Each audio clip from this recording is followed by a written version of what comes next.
Salve telanautas, tudo bem com vocês? Tô aqui de volta, Heitor Teixeira, dessa vez pra gente falar sobre literatura. E a gente vai de Floresta Sombria, que é a continuação direta e segunda parte de O Problema dos Três Corpos, escrita pelo chinês Cixin Liu. Nesse vídeo aqui eu vou analisar e avaliar algumas das coisas mais relevantes de dentro da história, não a sua totalidade. Mas para conseguir fazer sentido com o que a gente tem de material para ser julgado aqui, primeiro eu vou fazer um micro resumo do livro anterior, só para a gente estar na mesma página. Então vou ter spoilers tanto do livro anterior quanto desse aqui, mas lembrando, o livro é muito mais complexo e cheio de detalhes do que eu vou falar no vídeo, já que eu vou me ater só àquelas coisas que são importantes para quem queira saber do que se trata o livro. É a minha opinião do se foi bom ou se foi ruim, mas eu não vou estragar todas as surpresas de quem de fato queira ler.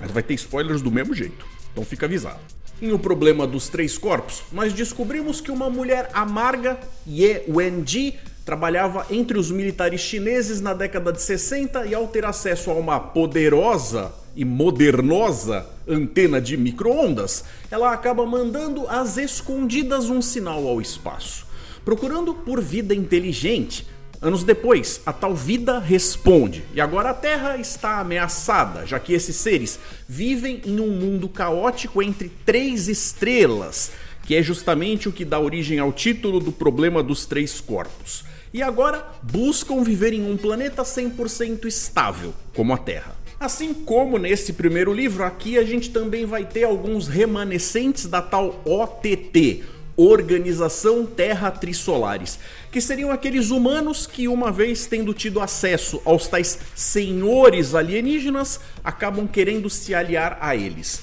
Seja porque eles estão buscando por favores, de quando essa galera chegar aqui, quem tiver servido a eles provavelmente ou possivelmente teria sido poupado, ou simplesmente porque quer que a Terra se exploda mesmo. O livro não foca neles, mas também tem eles sendo citados como fazendo algumas motivações e dividindo algumas ações que vão pra lá ou pra cá conforme a evolução da trama. Então vale deixar eles em mente. Em Floresta Sombria, nós vamos testemunhar o que acontece com um mundo ameaçado por uma força maior que levará 400 anos para chegar, o que põe a humanidade em paranoia e uma corrida contra o tempo. Afinal, 400 anos não passa rápido e ao mesmo tempo está longe de ser tempo suficiente. É como se a gente estivesse falando a respeito de uma coisa que faz com que a mentalidade dos seres humanos mude, mas ao mesmo tempo não é exatamente aquele tipo de negócio que faz com que você deixe de levar a vida que você está levando agora. Então é como se você estivesse vivendo um tormento constante, o que vai afetar muito o como uma geração lida com o como ela pretende lidar com a próxima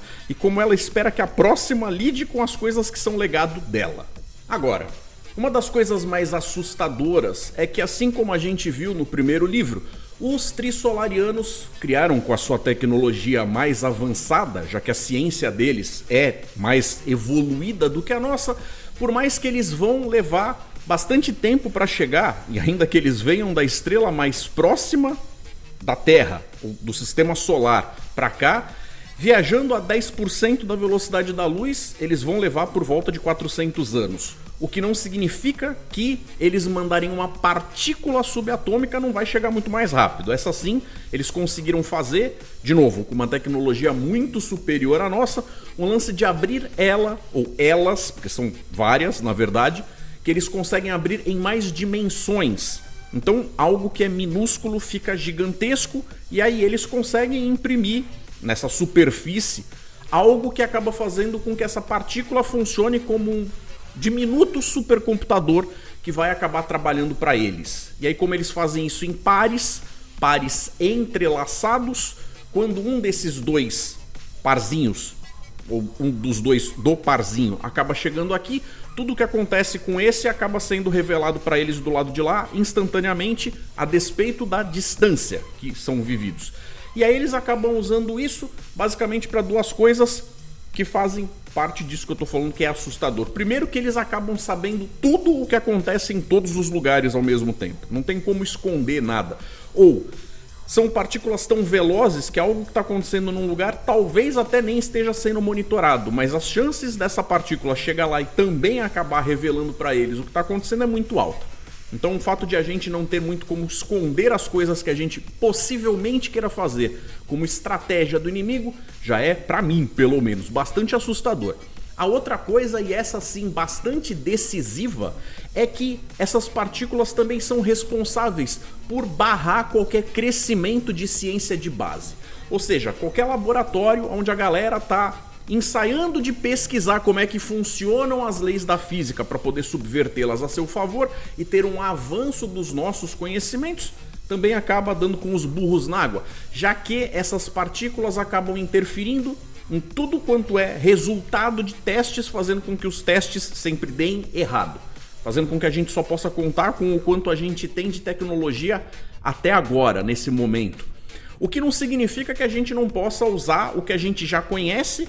intercambiando tecnologias para conseguir fazer coisas novas. Mas a gente vai ter que usar as coisas que a gente já tem à exaustão, até chegar numa espécie de teto onde dali para frente não passa, o que complica muito. Porque em teoria, se eles vão levar 400 anos para chegar de lá até aqui, são 400 anos onde eles mesmos não estariam evoluindo tecnologicamente. Mas nós também não. Só que eles já são superiores a nós, em teoria. Então isso faz com que a Terra tenha que enfrentar inclusive esse paradigma de como é que a gente vai lutar contra alguém que a gente mal consegue se armar e se defender. É justamente por isso que os governos da Terra acabam criando uma organização de defesa planetária que acaba meio que rolando suas reuniões lá na sede da ONU e tal, aonde eles chegam na conclusão de que se tudo o que é feito em todos os lugares acaba sendo revelado para os trissolarianos, o único jeito de se fazer alguma coisa acontecer sem que seja do conhecimento deles seria dentro da mente humana, porque lá dentro os sófons, que são aquelas partículas espiãs e sabotadoras, realmente não consegue penetrar. Vamos falar então sobre a qualidade da leitura em si. O que eu achei do tal livro? Vou confessar para vocês que o Cixin Liu tem um jeito muito peculiar de descrever as coisas e às vezes, lendo a obra e o material dele, me dá a impressão de que ele está atirando para todos os lados. Porque às vezes você fica se perguntando o que aquela determinada passagem contribui, como é que ela altera de uma forma ao todo fazer sentido. Algumas vezes essas coisas são respondidas e em outros momentos são sim aleatoriedades da vida humana, momentos capturados ali que devem ter razão e motivo por si só, sem você buscar que isso se conecte com outras coisas, como se parte das respostas que vão vir depois dependessem dessas. O problema é que até que seja meio tarde demais, ou que você já tenha lido o suficiente, essas coisas vão fazer parte de tudo farinha do mesmo saco, sem você saber o que é o que. E quando você descobrir, cabe a você decidir se você gostou de ter lido aquilo ou não. Ele tem um jeito bastante poético de descrever as coisas, misturando muitas das sensações para descrever algo que acontece com os personagens naquela determinada parte da história, usando os sentidos. Então ele vai acabar trabalhando coisas como paladar, tato, olfato, como outros tantos autores fazem, porém de uma forma que ele meio que se permite viajar na maionese, fazendo justamente a graça de você estar lendo algo que não se parece com o que você leria vindo de qualquer outra pessoa. Parabéns pro cara. Ponto pra ele. Porque mesmo ele fazendo coisas que às vezes ficam muito complicadas de você de fato saber se o que está sendo construído faz sentido pra você que tá lendo, você mesmo se sentindo encafifado com caramba, onde é que isso vai chegar, você se mantém interessado e motivado a continuar lendo. Ou seja, de longe a coisa não é chata. Então, óbvio, a gente acaba tendo aquilo que é verdade para outras tantas obras. Não é a pressa de chegar no final e ver o desfecho. É aproveitar a jornada e o passeio pelo qual o Cixin Liu vai te pegar pela mão e falar: vem comigo. A gente vai passear por uma série de lugares ao invés de andar em linha reta. A gente não vai acabar a história tão rápido quanto ela poderia se tivesse sendo escrita por alguém apressadinho. Veja, não é como se quando esse desfecho de fato vem, ele não valesse a pena ou não fizesse sentido. Mas é justamente isso. É um lance de que a gente vai passear por um caminho bem maior antes de chegar nele, sem pressa. Em contraste com outras tantas histórias ocidentais, talvez inclusive na próxima adaptação dessa segunda parte da história pela Netflix, justamente olhando as coisas com essa visão mais apressada, mais pragmática, é que talvez eles queiram encurtar certas partes, cortando completamente certos aspectos para caber em poucos episódios, o que é algo que não é bacana, galera, porque o livro, justamente pelo fato de se dar ao trabalho, ao luxo de caminhar por esses lugares, é que parece ser tão interessante. Porque se for para ser rapidinho, a história realmente acaba muito rápido, não dá nem gosto. No entanto, A Floresta Sombria, ao contrário do livro anterior, do Problema dos Três Corpos, ao invés de se focar no passado e no presente, meio que faz o lance de se focar um pouquinho no presente, mas muito no futuro, fazendo com que a gente pense no porvir e tenha a desculpa perfeita para ficar raciocinando como é que certos desdobramentos de um mundo que é baseado no nosso, mas que tem regras diferentes que foram plantadas no começo da história, vai acabar dando frutos para justamente fazer essa história fazer sentido, nos divertir, fazer comentário social, fazer uma análise com direito à crítica, com direito a analisar certas coisas da sociedade como ela está indo e ainda falar a respeito desse conflito de gerações que é inevitável, mas que ainda puxa a sardinha pro nosso lado, fazendo com que outras gerações possam ser vistas como mais do que Nutella. E é justamente por isso que o Cixin Liu tem a oportunidade, já que ele vai estar falando de uma época à frente, de enfiar o pé na jaca e realmente pensar em como certas coisas serão, que talvez nem sejam necessariamente possíveis agora, mas quando ele coloca lá, são por um bom motivo dentro da narrativa desse universo que ele está criando, fazendo muito sentido com os desdobramentos de uma história que tem esses rumos que ele vem descrevendo. E aí fica aquele negócio de a gente conseguir aproveitar o futuro do pretérito, o e se, como as coisas seriam e como elas nos afetariam, como isso tem um lado poético, mas ao mesmo tempo aterrorizante. Como uma sociedade lida com a ideia constante de que seu fim está próximo, mas não próximo o suficiente para se abandonar às preocupações do dia a dia. As perguntas mais óbvias são como é que ficam os investimentos dos governos, os planejamentos financeiros, os planejamentos familiares. A gente deve ter mais filhos ou não? Como é que ficam essas coisas? Como é que fica a nossa ideia de legado em relação ao futuro? As taxas de natalidade e, sem dúvida, como é que fica lá na frente quem sobrar para enfrentar a tal batalha do fim dos tempos. Um dos assuntos que deve invariavelmente ser tratado é o tal do derrotismo, que faz com que um monte de gente ache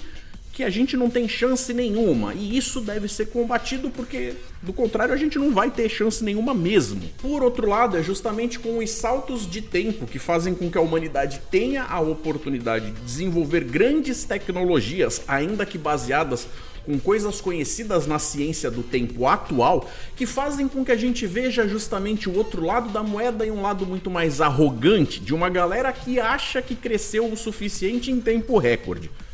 para de repente ter alguma chance. O que traz aí a sensação de um baita senso de arrogância infinita. É em meio a tudo isso que 4 pessoas são escolhidas para serem os Barreiras, com a função de pensar, criar, planejar e implementar as defesas da Terra contra Trissolares, cujo único lugar que não podem alcançar é a mente humana. Eles não conseguem ler o que se passa na mente dos humanos, que é justamente um dos motivos que mais fazem com que eles fiquem amedrontados conosco, a nossa capacidade de mentir, que eles não têm. Então é justamente aí que são eleitos, escolhidos 4 seres humanos, 4 homens espalhados aí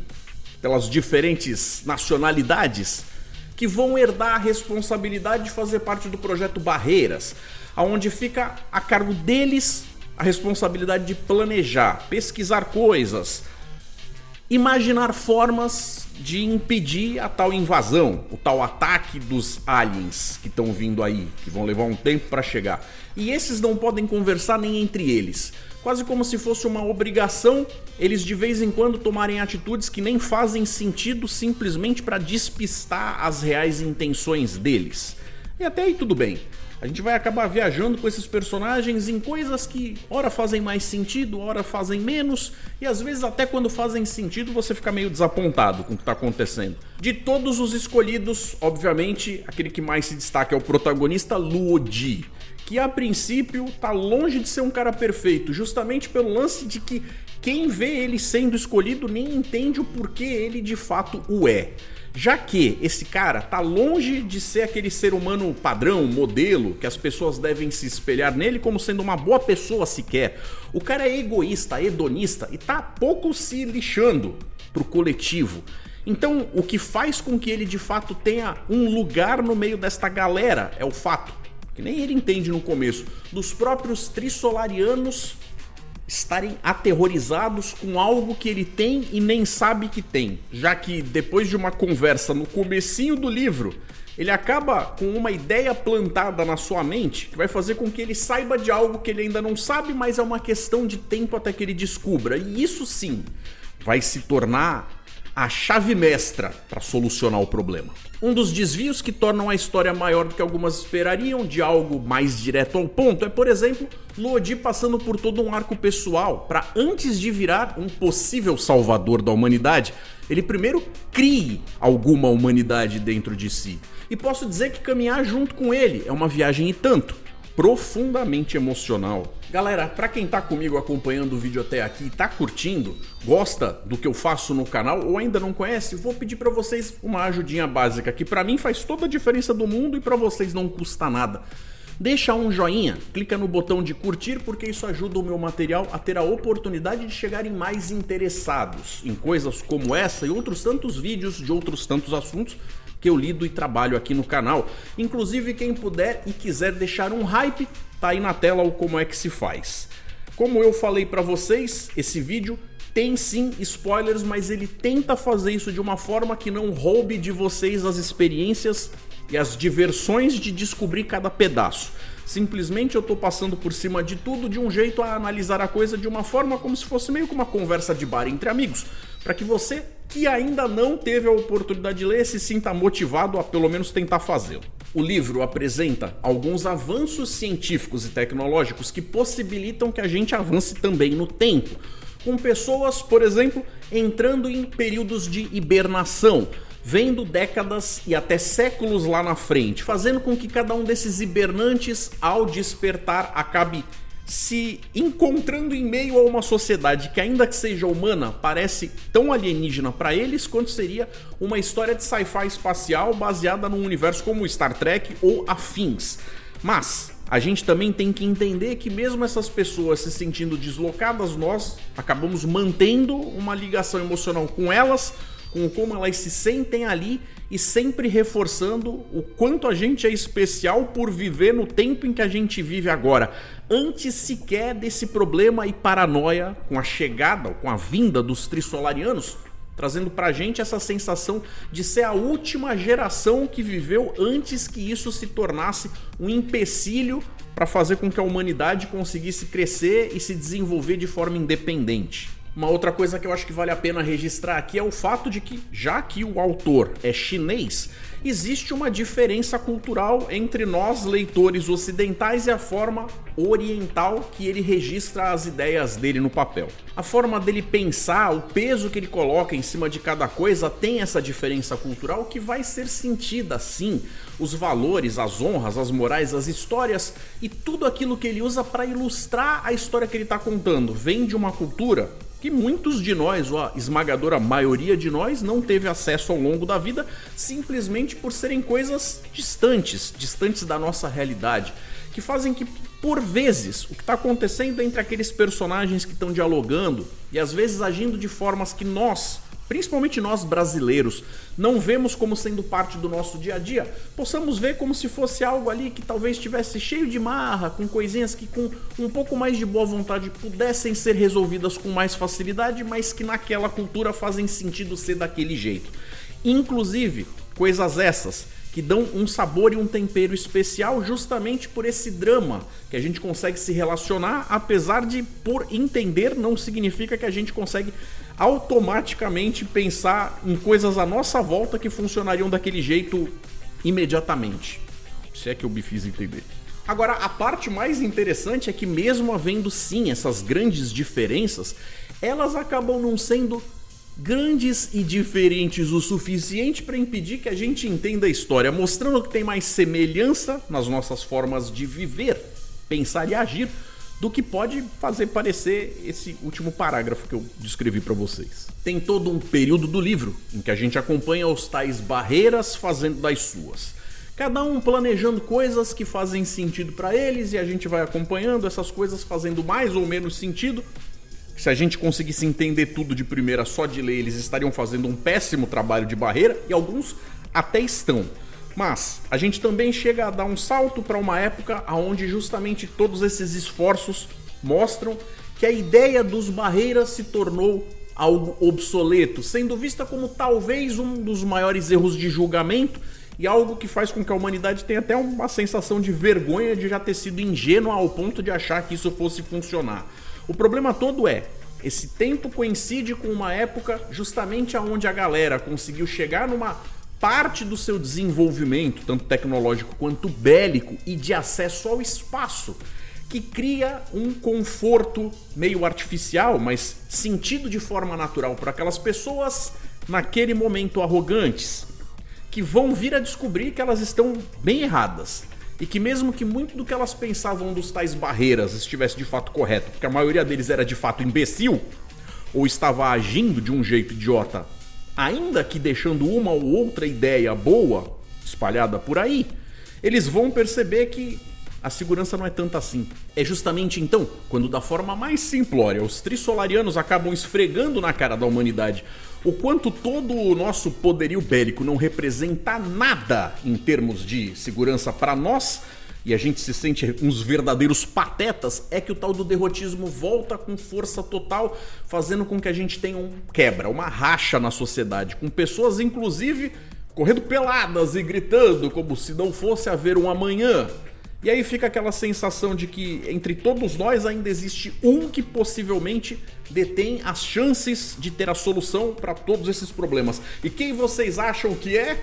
Acertou, miserável? Aqui não tem como continuar falando do livro sem explicar o conceito da tal Floresta Sombria. Então vamos lá. A Floresta Sombria não é uma teoria bonita, é uma sentença de morte para qualquer idealismo cósmico.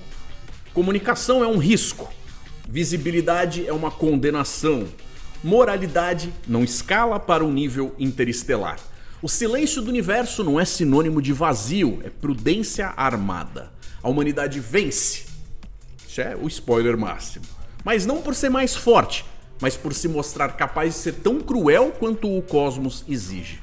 Isso não é conforto, é sobrevivência e justamente o primeiro axioma da sociedade cósmica. Então, voltando, por que comunicação é risco? É porque como se a gente estivesse vivendo dentro de uma grande floresta, que é a nossa galáxia, falada de uma forma metafórica, onde os principais caçadores estão todos escondidos e quietinhos, tentando se manter invisíveis uns para os outros, já que você nunca sabe o que passa na cabeça do outro. Ele pode ser um cara bacana que viesse dividir o conteúdo do seu cantil com você, como ele também pode ser um cara que resolve vir beber do seu cantil. Então, como existe essa dúvida e você não sabe o que o cara pensa e não sabe o que você pensa sobre o que ele pensa e ele não sabe o que você pensar sobre o que ele pensa representa como você vai agir, significa que um vai atacar o outro de forma desavisada, tentando se manter incognito para todo o resto dos caçadores da floresta, fazendo com que todo mundo tenha todos os outros como alvos, porque a melhor defesa é o ataque. Nesse cenário, a gente acaba tendo essa coisa de que essa floresta está cheia de caçadores e cada um deles, a maior parte do tempo, tenta ouvir todos os sons e não consegue distinguir os sons dos caçadores do som dos farfalhares das folhas, do canto dos pássaros ou dos outros bichinhos se mexendo, já que a primeira indicação de que tem alguém lá vai atrair os outros caçadores para eliminar ele e tirar a concorrência, fazendo com que aumente as suas chances de sobrevivência. Isso significa que por mais que você seja um otimista, achando que os alienígenas lá fora, talvez até alguns deles, possam ser de espécies batutas, amigas, legais, que poderiam vir a fazer parte de uma federação de planetas unidos, como a gente vê em Star Trek, na verdade é justamente o fato de que provavelmente nem eles são do bem, nem eles agiriam beneficamente mesmo sendo bons. E que você não tem como saber o grau de tecnologia deles, é justamente isso que faz com que quando um encontra o outro, e mesmo que diga, mas eles são simplesmente uma espécie mais selvagem, bem inferior a mim, não me representa perigo, a passagem do tempo tem saltos e picos de correrias, fazendo com que algumas dessas espécies se tornem sim muito mais avançadas em um período de tempo muito curto. O simples tempo que uma espécie levaria para encontrar a outra já seria suficiente para ter saído para caçar alguém inferior e encontrar alguém muito mais perigoso do que ele próprio, fazendo com que se torne ainda mais imperativo fazer tudo isso na surdina. E esses são os dois axiomas criados na cabeça do Luo Ji pela Wei Wen-ji, lá no começo do livro, na cena do cemitério, do lado da lápide, que a gente testemunhou pelos olhos de uma formiga e uma aranha. Então aqui o que acaba acontecendo é a explicação daquela conversa que ele tem com ele, falando justamente sobre isso. O primeiro axioma da sociologia cósmica é a de que toda espécie tem como primeiro compromisso a sua sobrevivência, e o segundo é que as espécies podem crescer, mas os recursos naturais não. O que faz com que o tempo inteiro a gente tenha essa coisa de lutar por algo que ainda não é nosso e não deixar com aquilo que já é nosso venha a deixar de ser. Então, assim como no livro anterior, O Problema dos Três Corpos, é sabido que é possível usar a nossa estrela, no caso o Sol, como um amplificador de sinais para a gente mandar mensagens para o cosmos, para todas as outras espécies e, portanto, para todos os outros caçadores dessa floresta sombria. O que até então nós, seres humanos, não sabíamos que era uma péssima ideia. Porém, os Trissolarianos já tinham descoberto isso sim, e quando isso se torna justamente um método visto pelo Luo Ji como sendo o principal estratagema para impedir a invasão, é que eles, com a sonda que eles mandam para cá muito mais rápida do que a vindoura frota deles levaria de tempo para chegar, já que é uma sonda pequena e acelera muito mais rápido do que eles, e chegou aqui 200 anos mais cedo, essa, além de destruir quase que a totalidade da frota bélica humana espacial, também acaba enviando sinais que saturam o nosso Sol com frequências de todas as bandas, fazendo com que o nosso Sol acabe soltando mensagens mudas para todo o resto do universo, fazendo com que a gente não possa usar ele nem para pedir socorro, nem para chantagear os caras. Porém, o próprio Luo Ji, ainda em função de barreira, mesmo após ter sido destituído deste caso, com algo dando certo que ele tinha plantado lá atrás e a galera vendo ele com outros olhos, acaba na surdina, fazendo sem alarde, sem deixar chamar a atenção de ninguém, a implementação de um novo plano para fazer exatamente isso sem usar o nosso Sol. E é aí que vem o segredo do sucesso e o desfecho do livro. É exatamente nesse finalzinho da leitura que a gente vai ter essa sensação de checkmate, meio como se a solução tivesse vindo do nada. Não é que ela tenha vindo do nada, mas a sensação é essa. E, por esse ser exatamente o trabalho de um Barreira, é que a coisa é tão genial. Genial também o livro, que vai por caminhos que te deixam encafifado, fazendo perguntas de por que estamos indo por aí. É frustrante, às vezes você acaba se sentindo traído pelo autor, e ainda assim você continua gostando de ler. Até porque cada obstáculo que aparece não é exatamente uma lição de moral, é uma revisão do como funciona a psique humana, fazendo com que a gente receba pequenas lições de moral sem que elas pareçam lições de moral, e no final você acaba se perguntando se tudo valeu a pena. O livro nunca explica isso de fato. E essa é a beleza da coisa, que fica aberta à interpretação de cada um, saber se concorda ou não com as ações e atitudes dos personagens. Eu nem cheguei a citar outros que fazem coisas até mais sombrias, mas que no fim das contas você acaba entendendo os seus pontos de vista, levando a pensar que justamente o primeiro axioma da sociologia cósmica acaba fazendo isso com as pessoas de uma forma que moral e ética, da forma como a gente conhece, são deixadas de lado aqui justamente por elas não escalarem para o nível cósmico.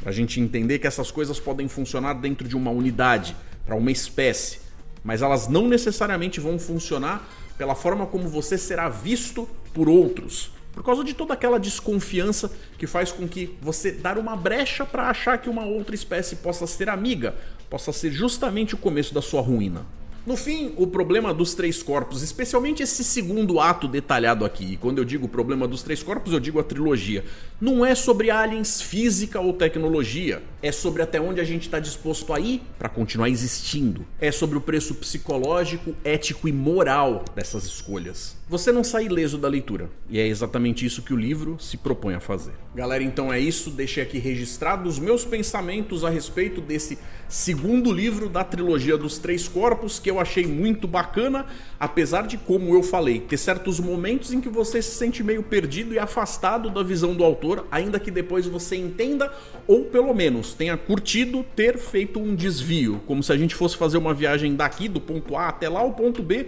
mas tivesse feito pequenas paradas para visitar museus e restaurantes e lugares legais que não tinham, a princípio, nada a ver com a viagem até lá, o nosso destino.